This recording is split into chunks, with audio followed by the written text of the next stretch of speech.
Let's fire it up. Do our pull here quick.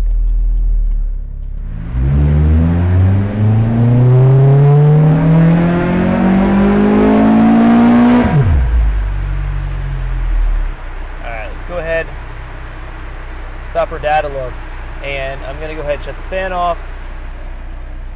Let's turn the engine off here quick.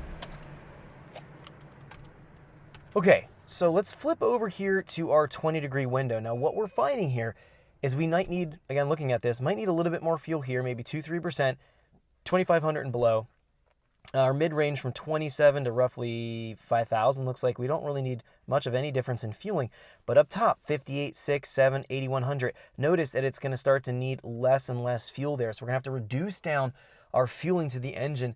We're likely having our torque roll off there. So if going from 10 to 20, we've probably gained a little bit in the below 5,000, and then above 5,000, we're probably losing some more from comparing 20 to 10. So looking at our dyno graph here, we're finding we're at 183 horsepower, 163, 164 pound-feet of torque. Let's do an overlay so we can actually compare the two so we can see what that looks like. So we'll go here to analyze. It's going to require me to save this. We'll say yes. Let's look here and set it as 20. Let's go here to save. And now with our analyze, notice the yellow line is now our 20 degree. So this is going to be the yellow. And again, as I was mentioning, it was good up to a certain point, and then we see that right about here, right about probably 5,500. That's just what we're finding right about here, right around 5,500, where it starts to show that we need to take some fuel out, and especially on the top end here, it's above 7,000.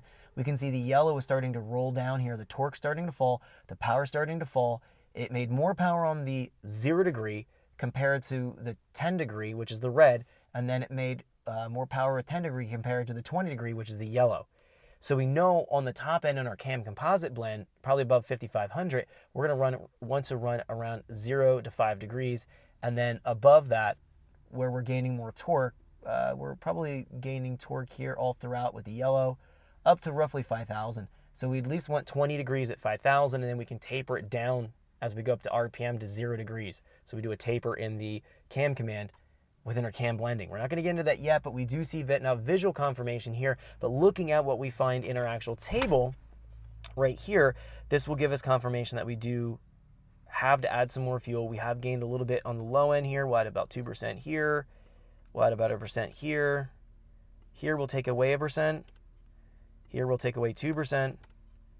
Here's going to be a 5% change, and then here's going to be an 8% change. So we're just going to go slowly edit the table here. Now on the top end, I am going to just bump this down a little bit to follow what's already happening in the trend with our full throttle mapping on columns 8, 9, and 10.